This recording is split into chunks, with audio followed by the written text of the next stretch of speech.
This is where I bring out, the Elton John song, I'm still standing. Yeah, yeah, yeah. Oh, when we started Women to Women, the clinic that I co-founded with a couple nurse practitioners back in '85, the men in the community, and I loved them. God loved them. I did. And they would say, only women? You're opening a center for women run by women? Isn't that a little imbalanced? I mean, that 99.9% of the people who take care of women are men. Don't you think that's a little imbalanced? There was an interesting feminist named Dale Spender who did some research back in the 70s in England with academic people. And so she was working in the women's studies department or whatever department, and she wanted to see, because our perception about power is determined by our culture and by what we've been taught and by language and so on. And so what she did to do research, and I love this research, she simply put a tape recorder in the faculty lounge and then let it go for a day or two. She did this over a course of about a month. And then at the end, she simply recorded the number of times that women spoke and the number of times that men spoke. In other words, total time, okay, of 100% of the time. Okay, the most that a woman ever spoke in a mixed gender meeting of professors was 30% of the time. That was the most, but this was the perception. A woman who spoke 30% of the time was perceived by both men and women as taking up all of the space. When she only spoke 30% of the time, she was considered someone who was taking up way too much space.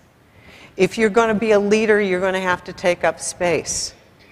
You're also going to have to do some things, like you go into your doctor who says, would you like a planned cesarean? I don't think so.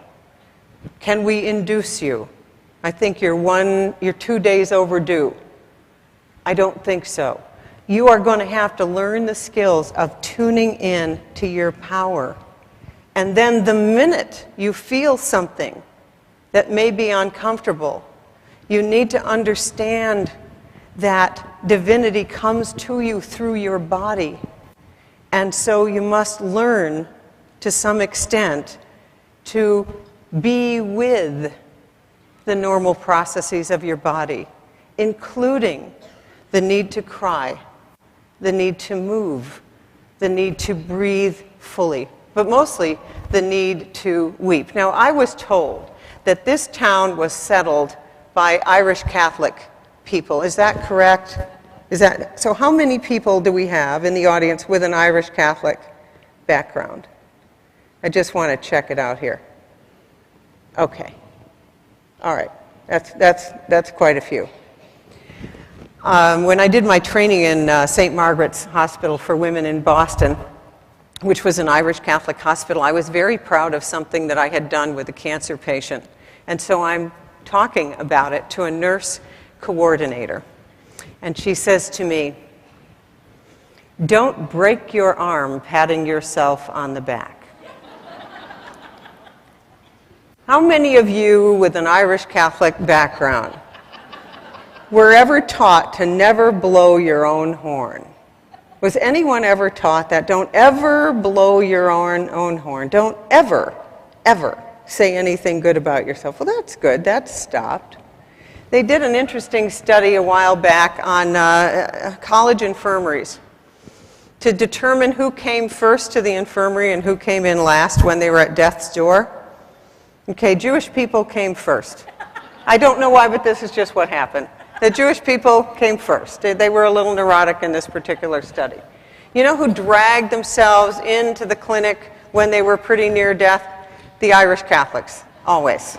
Because they had been taught that suffering and martyrdom was a virtue. So if any of you have been taught that suffering and martyrdom buys you something, get over it. Get over it. It buys you nothing. Here's an example. You see this all the time in women's non-health, okay? Okay, a funeral of a 51-year-old mother. And I think right up there, you know how you do the slideshows these days? The production values have gotten way better on funerals, in my opinion. No, really, I think a good event should always be produced, you know, and I'm thinking that I should probably be planning my funeral now, telling the girls what I would like to have, because, you know, it should be a good party. Because I really just think you recycle and you don't die, so who cares? But anyway, in this particular funeral, they had, she was a good woman. She always put everyone's needs before her own. And she died at 52.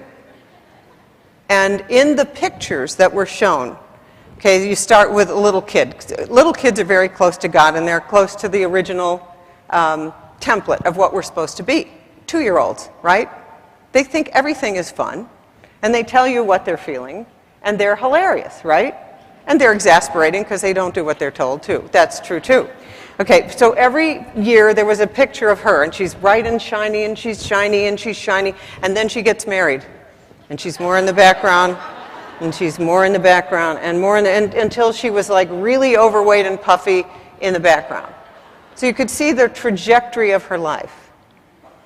I'd like you to reverse that trajectory.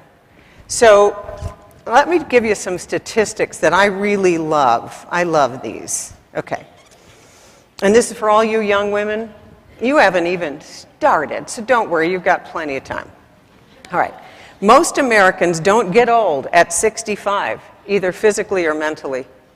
Most don't. And also, by the way, women are getting biologically younger every year. You can see it, right? So we now have Helen Mirren, considered sexy, in her 60s. All right. Dr. Lydia Bronte, former director of the Aging Society Project at Carnegie Corporation and author of The Longevity Factor, has said most of us have 3 different careers. One in our 40s, another in our 50s and early 60s, and yet another in our 70s. And almost half of people have a major peak of creativity beginning at about 50, and in many cases lasting for 25 to 30 years. Middle age. Want to know my new definition of middle age? 50 to 80. That's middle age. 50 to 80. My mother just drove her camper to Sedona with her friend Ann so that they could take some sculpting and painting classes. It's the first year she hasn't skied every day that she can. Not because she can't or doesn't want to, but because my brother said, Mom, you know, why don't you just do something different? So she drives her RV from Ellicottville, New York to Sedona, Arizona. She's 83, Ann is 86. Okay, they are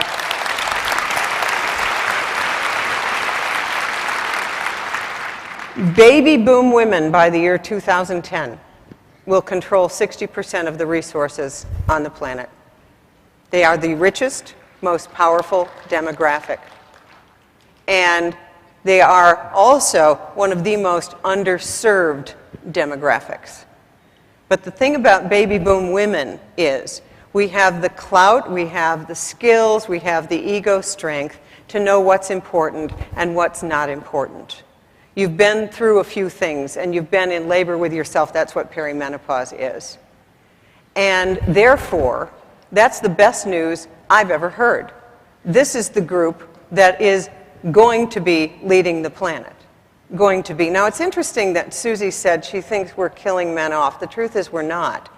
Because in the last 10 years, men in general died 7 years before women.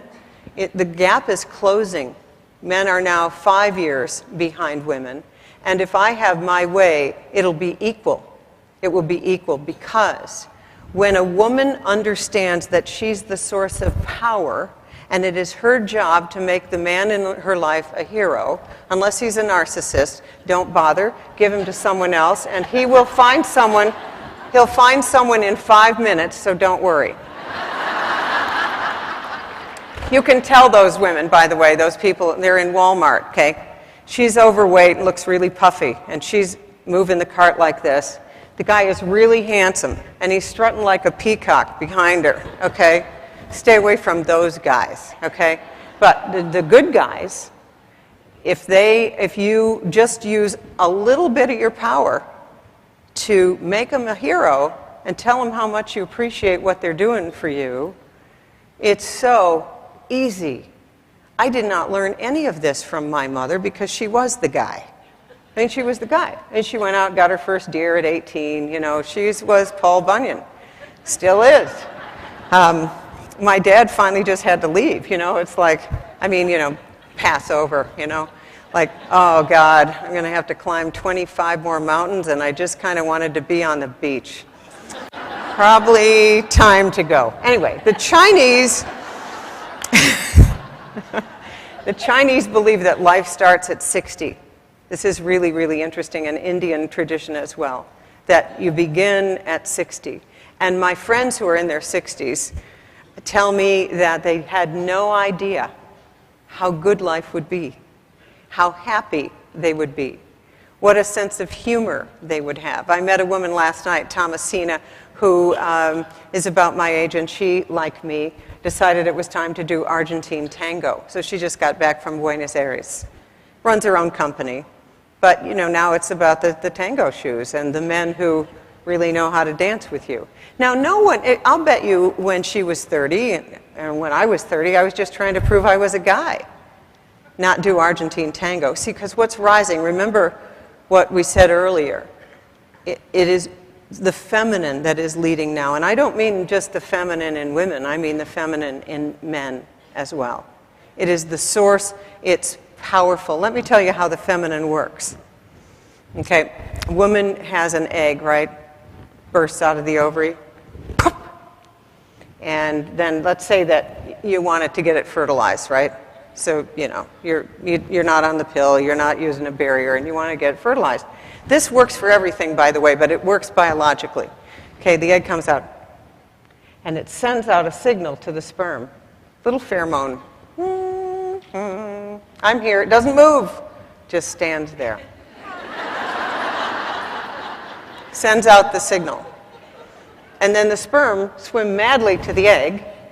Then what happens is the egg chooses which sperm it's going to let in.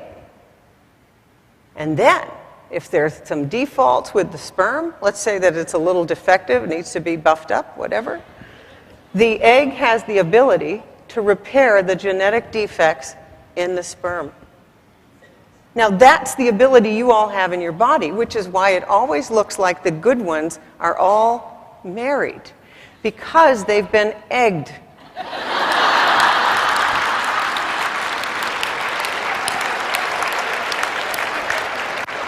It's true.